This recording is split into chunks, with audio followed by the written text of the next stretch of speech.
Hello viewers, in our program English for My World, we have so far studied the introduction of English, the importance of spoken English, self-introduction. We have seen the language guiding factors and common errors.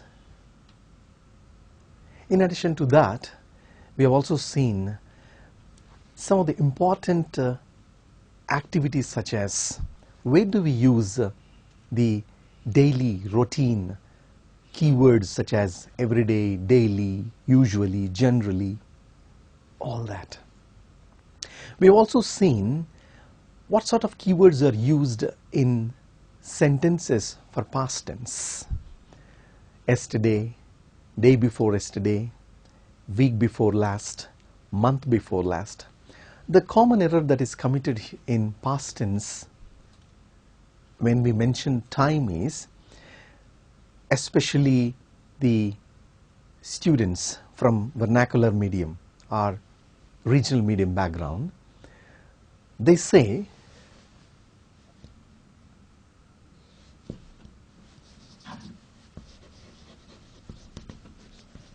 last before week, or last before year, last before month,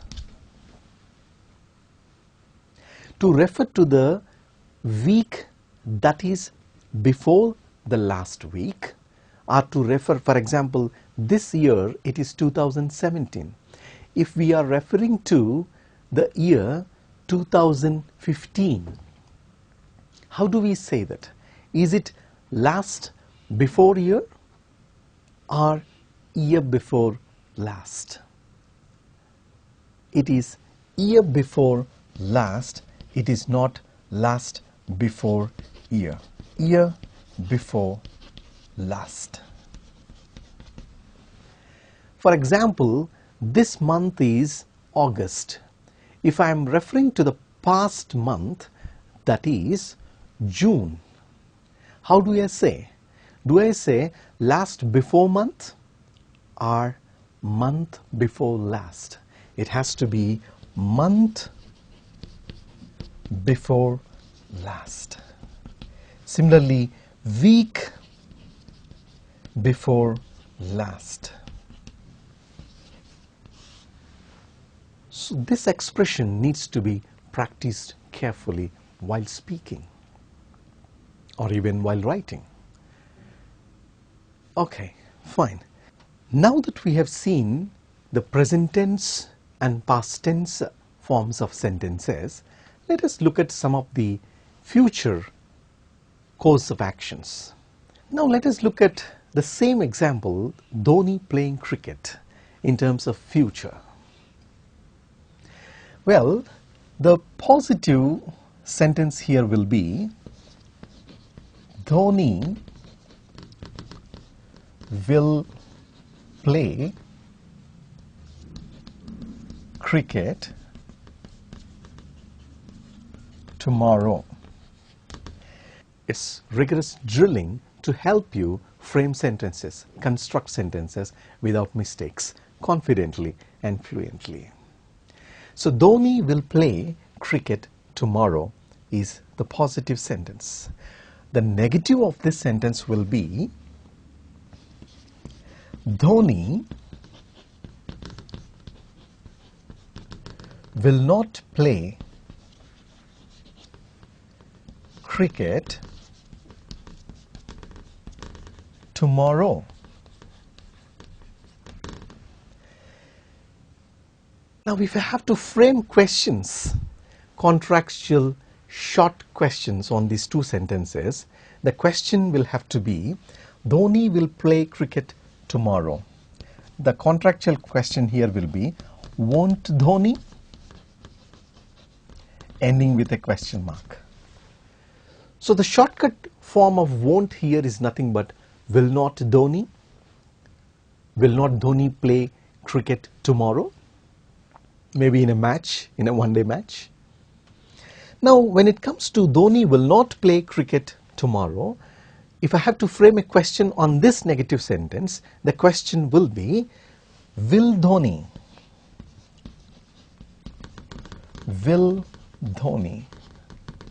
ending with a question mark. That means if the sentence or statement is positive, the question will be negative, won't Dhoni. If the statement is negative, the question, the contractual form of the question will be positive, will Dhoni. Dhoni will not play cricket tomorrow. Will he? Will Dhoni? Now look at the positive question of this sentence, of these two statements. How do I frame a question here?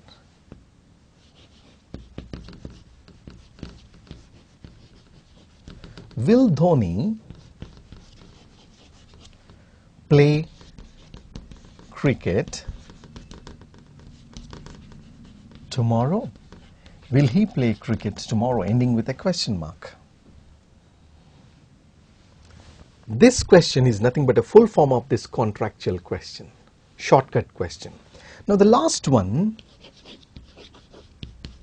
won't Dhoni play cricket tomorrow? Ending with a question mark. This question is a full form of the first contractual question that we have seen. Won't Dhoni play cricket tomorrow is nothing but will not Dhoni play cricket tomorrow. That means we have seen four types of sentences here: positive, negative, positive question, negative question. If you want to give the contractual questions, for example, for will Dhoni play cricket tomorrow, the short question of this sentence will be will Dhoni. Won't Dhoni play cricket tomorrow? The short question for this will be won't Dhoni or will not Dhoni. Now what sort of keywords, what sort of time phrases are used for these future sentences? Tomorrow, day after tomorrow, next week, next month, next year, the following week. These are all the keywords. Remember, keywords are very important to denote the time. For example, we also use the time phrase or keyword the following week. The following week.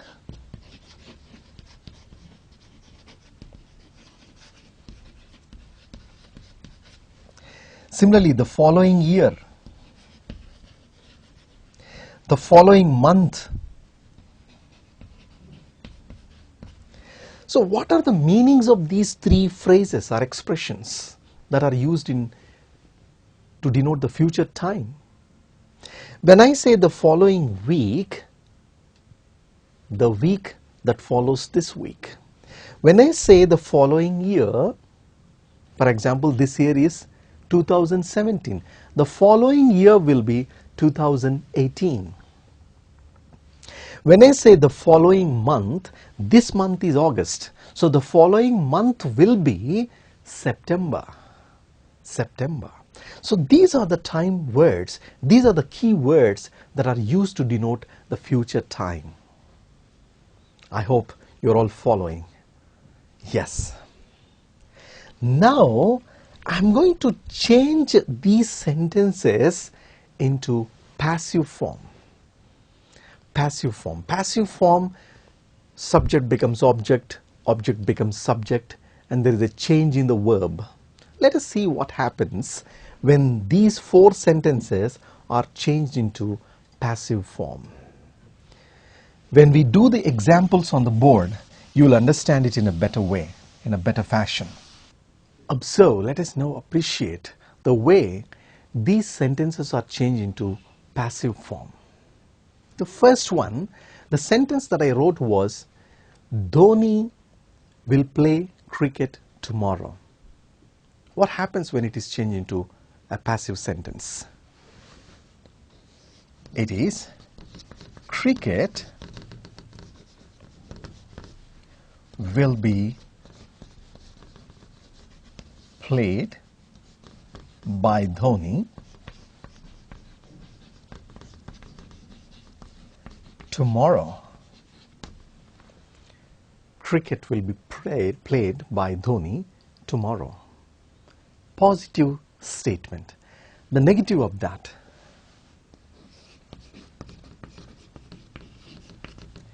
cricket will not be played by Dhoni tomorrow. Will not be played by Dhoni tomorrow. Now, you remember we have also talked about the contractual questions, shortcut questions. If we have to frame a question on this sentence, that is, cricket will be played by Dhoni tomorrow,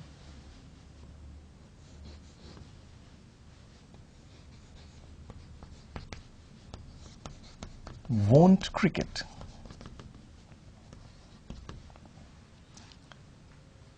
will not cricket will be the contractual question or shortcut question. Similarly, if I have to frame a question on the second sentence, that is, cricket will not be played by Dhoni tomorrow, will cricket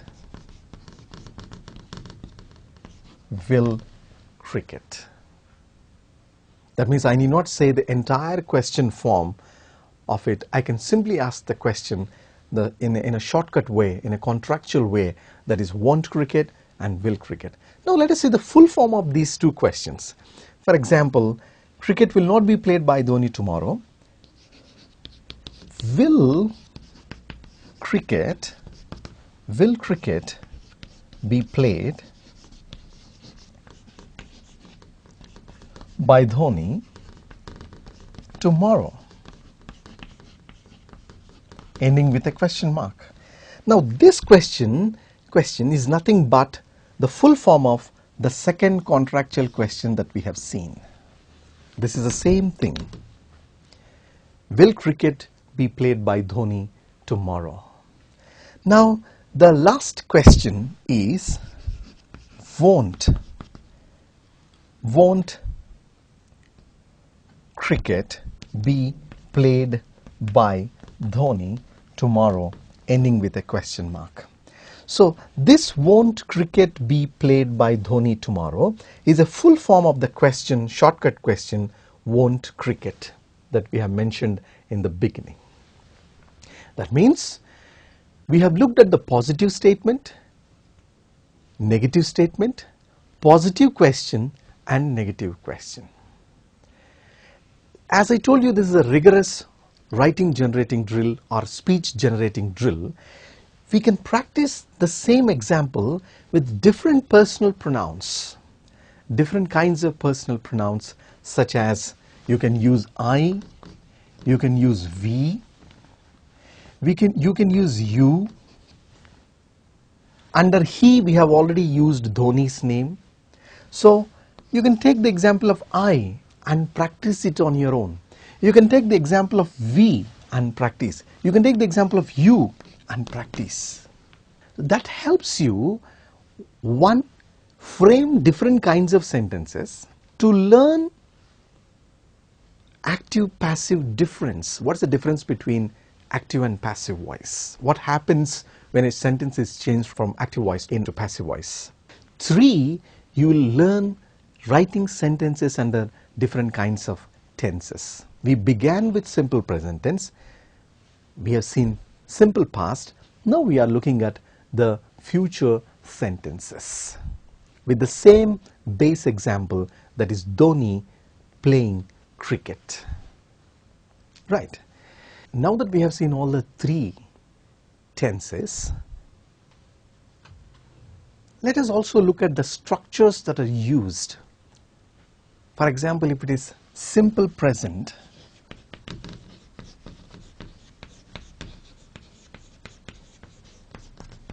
what is the structure for this, grammar structure for this? It is subject plus V1 plus S or ES plus object. When I say V1, it is the first form of the verb. Dhoni plays cricket. Take Dhoni as subject, V1 is play. Because it is third person singular, we say plays. Object or complement is cricket every day. simple present. When it comes to simple past or past simple, it is subject plus V2 plus object, where the example that we have given is Dhoni played, V2, second form of the verb, played cricket yesterday, past tense form, completed action, finished action. The third one, the one that we have seen in this program, that is future, the structure for simple future is subject, will, shall, V1 plus object. All our sentences are based on this structure that we have seen so far. Dhoni will play, V1, object cricket tomorrow. Dhoni will play cricket tomorrow.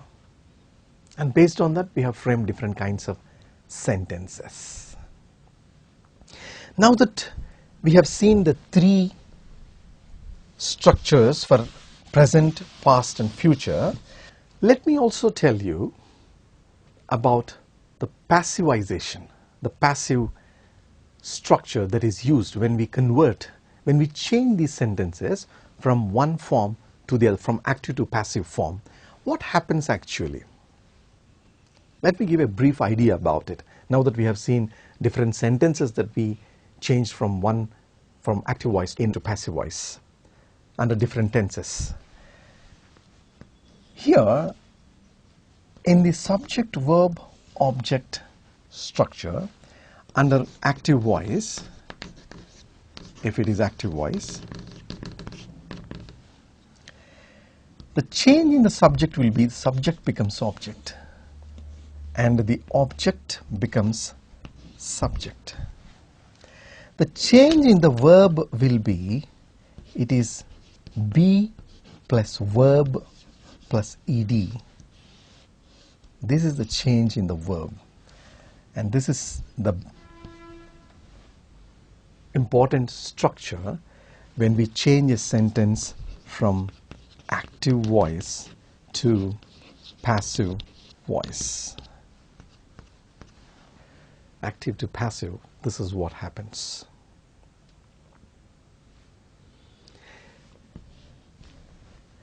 And that is the reason when we said Dhoni plays cricket every day has become cricket is played by Dhoni every day. It has become that. I'll mention the subject, Dhoni, for your easy understanding, plays cricket every day. That becomes cricket is played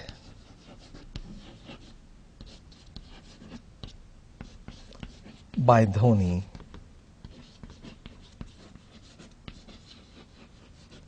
every day.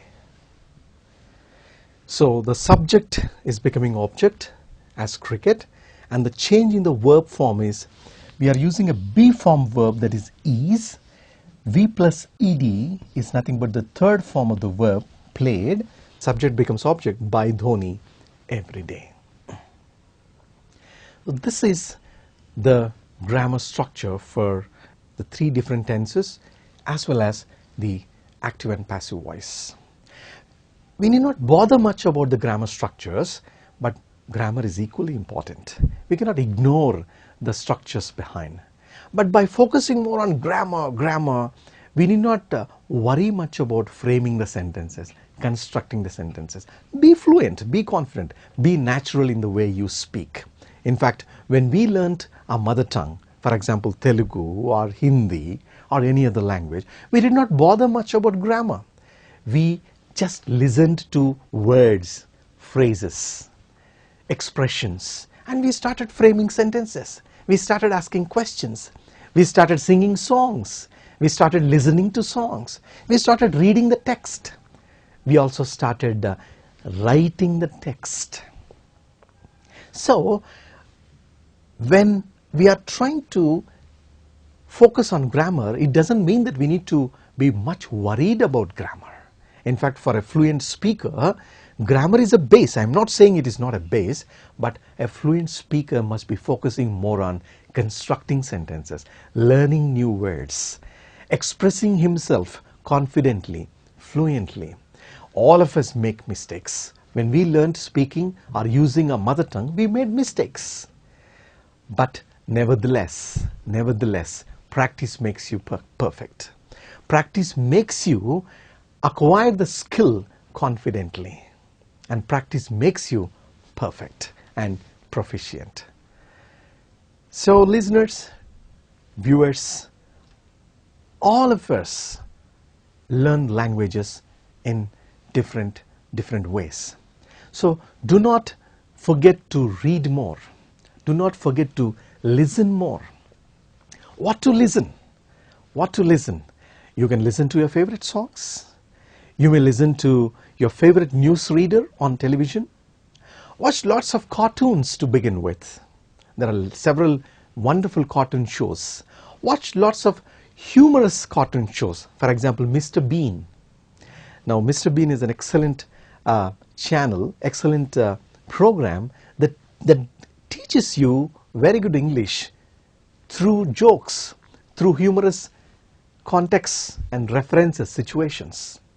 Watch these things. Observe the way they use the language, the speakers use the language. Observe the way they pronounce the words.